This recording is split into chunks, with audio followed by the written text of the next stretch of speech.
Retention fund sa usa ka subdivision sa Upland area sa Barangay Banilad, Cebu City ug ang sapa nga gitumbok sa usa sa hinungdan sa grabing baha sa lowland area gisusi sa matinugyanan sa gubat batok baha sa Cebu City. Sayra nato ang detalye pinaagi sa akong report. Nakasinati og grabing pagbaha ang pipila ka mga dapit sa Barangay Banilad, ilabi na ni adtong unang semana sa Setyembre, diin ang lutaw na halos ang masakinan sa usa ka parking area sa usa ka dakong mall.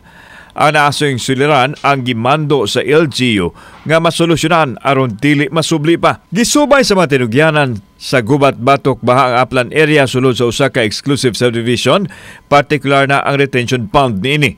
Girekomendar nila nga i-develop o padak-an pa aron masaod ang dakong volume sa tubig aron usab dili mo diretso tanan sa ubos nga bahin. Sunod nga gisusi nila ang sapa haduol sa dapit nga naalihan na usab og silted na. Once this will be constructed ang katong sa Mahiga, that will help mitigate ang runoff water padung sa Mahiga Creek.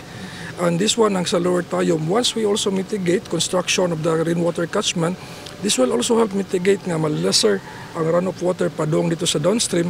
Dang kaning tayong no kay dako kayo siya og contributory during sa flooding atong September 11 and 12. So based on atong assessment, ang kaning area nga catchment diri moy dako kayo.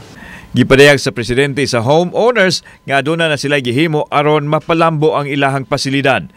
Andam usab sila sa pagtuman sa bisan unsay gusto sa kagamhanang lokal sa dakbayan sa Sugbo. Currently we're cooperating sa city, and then dungan ta, we also have our own study, we've also prepared.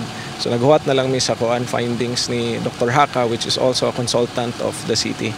Kauban si Clover Lumayag, ako si Alan Domingo. Balitag, Bisdak.